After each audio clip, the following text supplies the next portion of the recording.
मिलत टाइम्स में आपका स्वागत है। मैं हूं आपके साथ मुनव्वर आलम। बाबरी मस्जिद मिल्कियत मुकदमा का आज 22वां दिन था, लेकिन आज जैसे ही अदालती कार्रवाई शुरू हुई, डॉक्टर राजीव धवन ने अदालत को ये बताया कि उन्हें एक बार फिर धमकी मिली। उन्होंने बताया कि फेसबुक पर मुझे एक पैगाम मिला है जिसमें वाज़ेह तौर पर कहा गया है कि अभी तुम कोर्ट में हो, जब कोर्ट में नहीं होगे तो तुम्हें हम देख लेंगे। उन्होंने बेंच के सामने ये जाहिर भी किया कि गुज़िश्ता रोज़ उनके कलरफुल सिंह से एक दूसरे क्लर्क ने कहा कि तुम्हारे साहब राम मंदिर के खिलाफ मुकदमा लड़ रहे हैं, ये अच्छी बात नहीं है। डॉक्टर राजीव धवन ने आगे कहा कि अदालत की कार्रवाई में बाधा डालने की कोशिश है।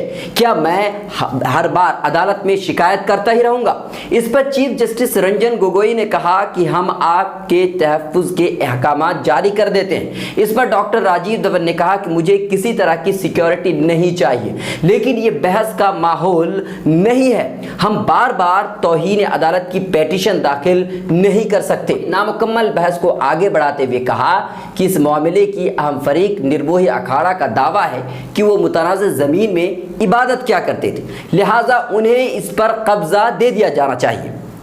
डॉक्टर राजीव धवन ने कहा कि मैं सुप्रीम कोर्ट में प्रैक्टिस करता हूं, तो क्या सुप्रीम कोर्ट मेरी हो गई?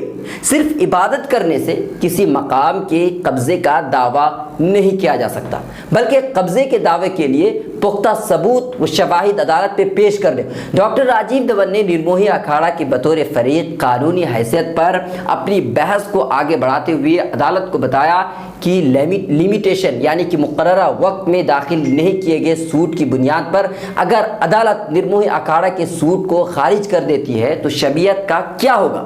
या फिर अदालत अगर निर्मोही अखाड़ा को फरीक मान लेती है तो प्रॉपर्टी किसको मिलेगी?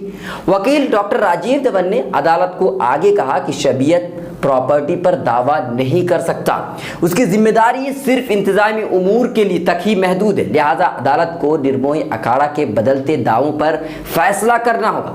नीज अपील में कही गई दरखास्त और उसके सपोर्ट में पेश किए गए दस्तावेजात की रोशनी में अदालत को यह फैसला करना होगा, लेकिन इस मामले में दोनों ही बातें कमज़ोर दिखाई देती हैं। उन्होंने अदालत को बताया कि एक जानिब कहा जाता है कि मुसलमानों ने मस्जिद में नमाज अदा करना बंद कर दिया था, फिर दूसरी जानिब इस बात को कबूल करते हैं कि जुमा की नमाज अदा की जाती थी। मुसलमान तो मस्जिद में नमाज अदा करना चाहता था, उसे जाने से रोका गया और बाद में ये कह दिया गया कि मुसलमानों ने मस्जिद को वीरान कर दिया। राजीव धवन ने आगे कहा कि निर्मोही अखाड़ा वाले हमेशा से बाहरी सहन में पूजा प्रार्थना क्या करते थे, लेकिन 1949 के गैर कानूनी अमल के तहत उन्होंने अंदरूनी सहन में यानी कि सहन के अंदर दाखिला मिला। 1949 से पहले भी निर्मोही अखाड़ा का अंदरूनी सहन पर कोई दावा नहीं था। आज वो अंदरूनी सहन पर दावा कर रहे हैं जो कि गैर कानूनी तौर पर शुरू हुए अमल से है, लेकिन कानून में इसकी कोई गुंजाइश नहीं है। 1989 में पहली बार अंदरूनी सहन पर दावा किया है। डॉक्टर राजीव धवन ने अदालत को आगे कहा कि निर्मोही अखाड़ा और राम लल्ला के दावों में पूरी तरह से डिफरेंसेस है, तजाद है, और इसी वजह से उन्होंने अदालत से दरख्वास्त की थी कि पहले इनकी दलाइल की सुनवाई मुकम्मल कर रहे, लेकिन हमें लगता है कि दोनों फरीक अदालत को मुतमईन करने में नाकाम साबित हुए, वरना दावों में क्यों तजाद पाया जाएगा।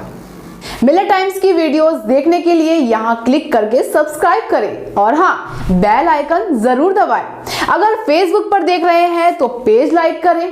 ताज़ा तरीन खबरों और मज़ामीन के लिए विजिट करें हमारी वेबसाइट www.millettimes.com। हमारी ये वेबसाइट उर्दू, हिंदी, इंग्लिश तीनों लैंग्वेज में मौजूद है।